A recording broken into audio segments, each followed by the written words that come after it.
আজকের পর্বে শ্রীরাম মদনমোহন ভগবান মন্দির, যার বিষয়ে অনেক মানুষ কিন্তু জানেন না।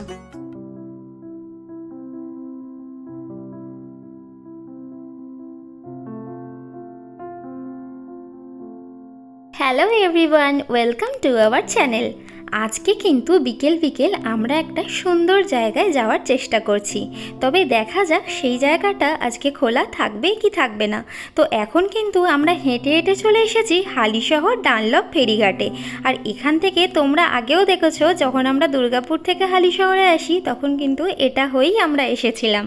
এখনও অবধি যারা যারা দুর্গাপুর থেকে হালিশহর আসার আমাদের ট্রাভেল ব্লগটা দেখোনি, তারা কিন্তু অবশ্যই দেখো, তাহলে কিন্তু অনেক কিছু দেখতে পারবে আর সাথে অনেক কিছু জানতেও পারবে। বাঁদিকে যেটা তোমরা দেখতে পাচ্ছ ওটা হলো টিকিট ঘর। আমরা এখান থেকেই দুটো টিকিট কেটেছিলাম, আর পার পার্সন কিন্তু 10 টাকা করে নেওয়া হয়েছিল। সাথে যদি তোমাদের এক্সট্রা লাগেজ বা সাইকেল বা কিছু ক্যারি করো তাহলে কিন্তু সেটার চার্জ আলাদা হয়, যেমন 10 টাকা 15 টাকা, সেটা হিসেব মতো করে ওরাই দেখে নেয়। যাই হোক, এরপরে কিন্তু দেখতেই পাচ্ছ সামনে কত সুন্দর গঙ্গার ভিউটা।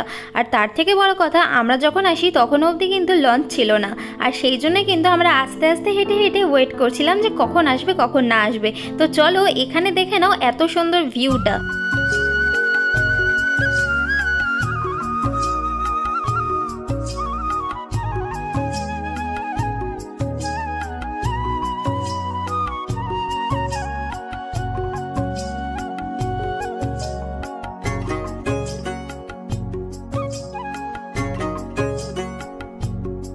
ভিউ দেখতে দেখতে হঠাৎ করে চোখে পড়লো এই নৌকোটা। আর সত্যি বলতে অনেক বছর পর কিন্তু আমি এরকম নৌকো যেতে দেখলাম, আর সত্যি বলতে আমার ভীষণ ভালো লাগে এরকম নৌকো চড়তে। কখনো যদিও বা চড়া হয়নি, তোমাদের কাদের কাদের ভালো লাগে এই রকম নৌকোগুলো আমাকে কিন্তু অবশ্যই কমেন্টে জানিও।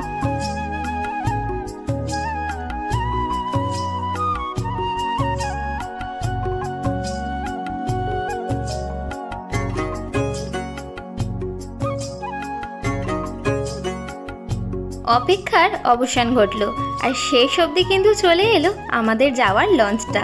আর দেখতেই পাচ্ছ লঞ্চটা কত সুন্দর করে গোছানো। এর আগের ব্লগে কিন্তু আমরা দেখিয়েছি লঞ্চটা কত সুন্দর করে ভিতরে বসার জায়গা থাকে। আর তোমরা দেখো সামনে দিয়ে কিন্তু একটা জাহাজ মতো আসছে। আমি যতদূর জানি এইটাই কিন্তু অনেক জিনিসপত্র নিয়ে যাওয়া হয় এক জায়গা থেকে আরেক জায়গায়। আর তোমরা দেখতে পেলে কি আরেকটা জিনিস, এই যে লঞ্চটা আমরা যাব সেই লঞ্চটার উপরে কত সুন্দর করে সাজানো ছিল, কত সুন্দর গাছপালা দিয়ে রাখা। তবে যেদিকেই তাকাই গাছপালা কিন্তু সত্যিই খুব ভালো, আর তোমরাও কিন্তু পারলে গাছপালা লাগিও।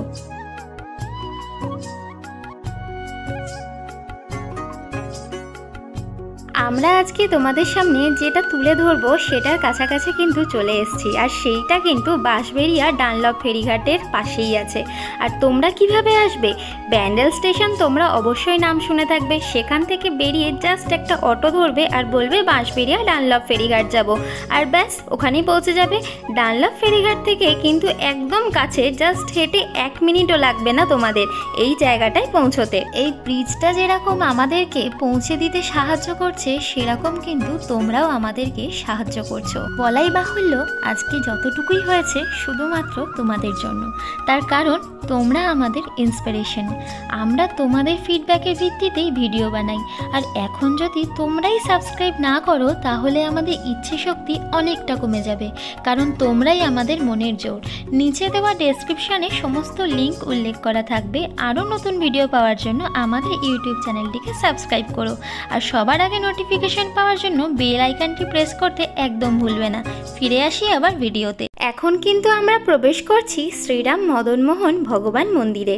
চলো ভিতরের দিকে যাওয়া যাক আর দেখা যাক। আর তার সাথে দেখো এই যে বাড়িটা কত পুরনো দিনের, তাহলে ভাবতে পারছো এই মন্দিরটি কত পুরনো দিনের হতে পারে। হয়তো হতে পারে এখন নতুন করে আবার নির্মিত করা হয়েছে, তবে আমার যতটুকু বিশ্বাস আর যতটুকু আমি জানতে পারছি যে এই মন্দিরটা কিন্তু প্রায় অনেক বছর পুরনো। এই মন্দিরটা কিন্তু ফেরিঘাটের একদম পাশেই অবস্থিত। তোমরা দেখতেই পাচ্ছ যে মন্দির থেকে কিন্তু ফেরিঘাট দেখা যাচ্ছে, আর তার সাথে খুব সুন্দর গঙ্গা।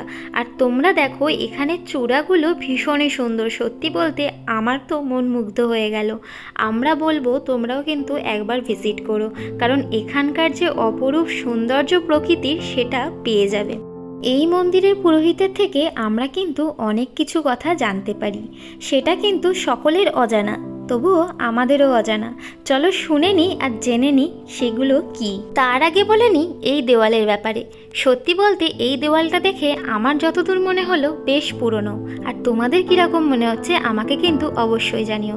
আর এখানের একটা কাজ মানে ভাবো, প্রত্যেকটা কাজ কিন্তু ভীষণ সূক্ষ্ম সূক্ষ্মভাবে ধরে ধরে করা, সেটা তোমরা দেখতেই পাচ্ছ। চলো এবারে আমরা সেই কথাগুলো জেনে নিই, যেটার জন্য আমরা কিন্তু এতক্ষণ অপেক্ষা করছিলাম। শ্রীরাম মদনমোহন ভগবান মন্দির এখন এই নামে পরিচিত হলেও প্রায় 600 বছর আগে কিন্তু এই নামে পরিচিত ছিল না, এটি কিন্তু আখড়া নামে পরিচিত ছিল। আকবর দিল্লি থেকে শায়েস্তা খাঁকে পাঠিয়েছিল আমাদের এই বাংলায় শাসন করার জন্য, আর এই শায়েস্তা খাঁ সেই সময়কার ছিল বাংলার সুবিদার। শায়েস্তা খাঁয়ের শাসনকালে আকবরের ইচ্ছে হয়েছিল একটি অসময়ের ফল খেতে।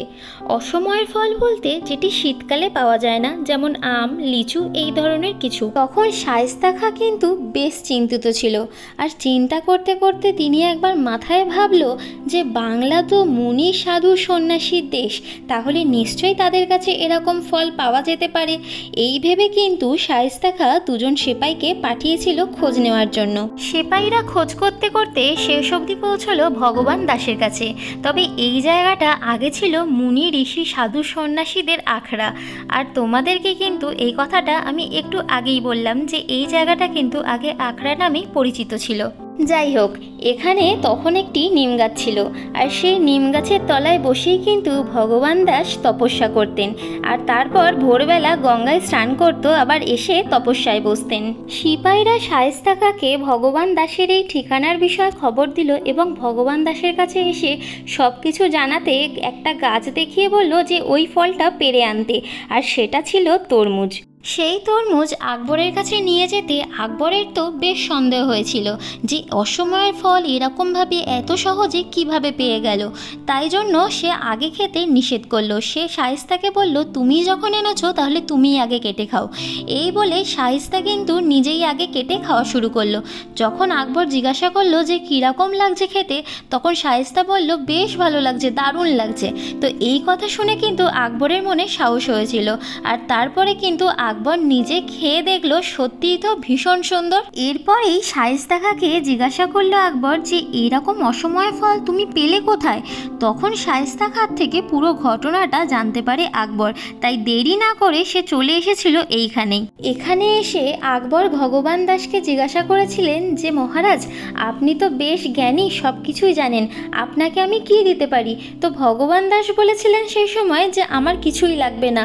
এইরকম হতে হতে বলতে পারো যথারীতি জোর করে আকবর কিন্তু একটি মণি দিয়ে গেছিলেন, যেই মণি থেকে অনেক জ্যোতি উৎপন্ন হতো। নবদ্বীপের জগাই মাধাই এই মণির খবর পেয়ে চলে এসেছিল ভগবান দাসের কাছে, যেই সময় উনি কিন্তু স্নানে গেছিলেন, আর সাথে কিন্তু ওই মণিটিকেও নিয়ে গেছিলেন। আর তখন বলেছিলেন যে এই মণিটি যদি তাদেরকে না দেওয়া হয় তাহলে তারা কিন্তু ভগবান দাসকে মেরে ফেলবেন। তো এই বলে কিন্তু ভগবান দাস ওদের চোখে জল ছিটিয়ে দেয়, আর তার সাথে সাথে কিন্তু জগাই মাধাই অন্ধ হয়ে যায়। অনেক চিকিৎসার পরও যখন জগাই মাধাই নিজের চোখ ফিরে পেল না, তখন ওখানকার এক বুদ্ধিমান ব্যক্তি বলেছিলেন যে যে তোমাদেরকে এরকমভাবে অন্ধ করেছে একমাত্র সেই তোমাদের ঠিক করে দিতে পারবে। এই শুনে তখন ভগবান দাসের কাছে আসে তারা, এবং তার কাছে ক্ষমা চায় এবং হাতে পায়ে ধরে।